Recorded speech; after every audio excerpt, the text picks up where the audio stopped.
Setelah Perang Dunia Pertama berakhir, terjadilah krisis keuangan terbesar di dunia. Semenjak saat itu, sistem keuangan, sistem perbankan, bursa saham mengalami perbaikan-perbaikan yang sangat berbeda jauh dari sebelumnya. Perang dan resesi ekonomi membuat pembaharuan di dunia keuangan adalah imbas positifnya. Kita pasti setuju bahwa pressure atau tekanan dalam hukum fisika merubah karbon menjadi berlian. Intinya adalah adanya tekanan. Benda tak bernilai seperti karbon ditekan di pressure jadi benda paling bernilai sedunia yang namanya berlian. Jadi tekanan jangan pernah ditakuti, masalah jangan pernah ditakuti, semuanya harus dihadapi. Tekanan Perang Dunia menghancurkan seluruh dunia, namun sejak selesai Perang Dunia Kedua, kecepatan pembangunan teknologi ada dalam kecepatan penuh yang membuat dunia seperti saat ini sangat maju dibandingkan 100 tahun yang lalu. Kemajuan umat manusia dalam 5.000 tahun dicapai hanya dalam 100 tahun. Sejak Perang Dunia Kedua juga ada New World Order yang bercita-cita mulia untuk tidak ada lagi Perang Dunia Ketiga, ingin membuat dunia damai. Dan New World Order tadi di bawah kendali negara pemenang Perang Dunia Kedua, yaitu Amerika dan sekutunya. Lalu sejak tahun 2013 dunia punya penantang baru, penantang New World Order, namanya Tiongkok. Selama 300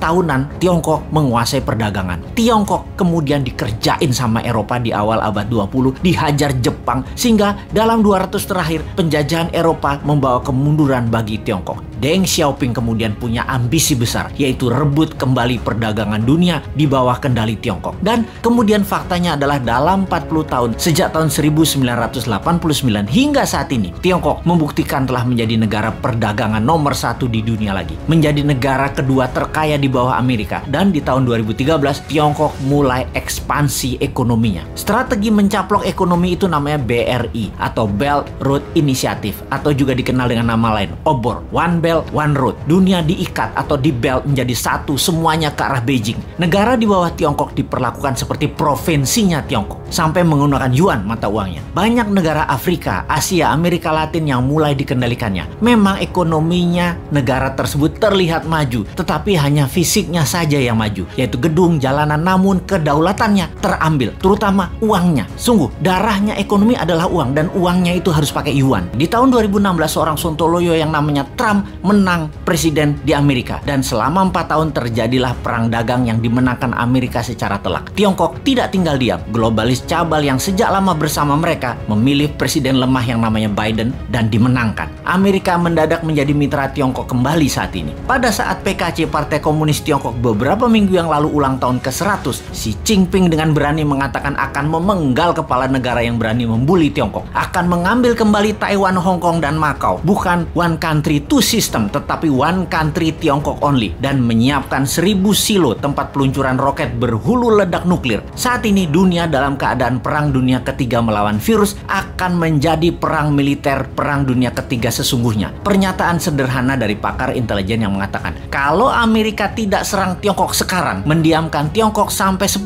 tahun ke depan, Amerika tidak akan pernah menang perang dengan Tiongkok. Tiap tahun Tiongkok akan semakin kuat dan semakin kuat. Indonesia bagaimana? Pepatah gajah berkelahi dengan gajah, pelanduk mati di tengahnya. Jangan sampai terjadi. Amerika dan Tiongkok berperang, jangan sampai Indonesia jadi pelanduk mati di tengahnya. Kita harus segera berdaulat. Ambil kesempatan ini untuk berdaulat. Inilah masa yang tidak ada lagi yang terbaik dibandingkan masa ini. Pertama, Bappenas membuat perhitungan dengan rinci. Berapa cost accountingnya untuk Indonesia menjadi negara superpower di tahun 2045? Berapa biayanya? Buat 3 step. Menjadi negara berdikari di tahun 2025, menjadi negara maju 10 tahun kemudian dengan dasa chip hingga tahun 2035, dan menjadi negara superpower di tahun 2045. Step pertama adalah menjadikan Indonesia negara berdikari, mampu berdiri di atas kaki sendiri hingga tahun 2025. Memerlukan uang katakanlah 6.000 triliun, yang 50%-nya untuk UKM ekspor dan ketahanan pangan. Sisanya untuk kesehatan dan sarana tempat tinggal serta jalanan distribusi. Kita printing rupiah biru, rupiah baru yang masa berlakunya 10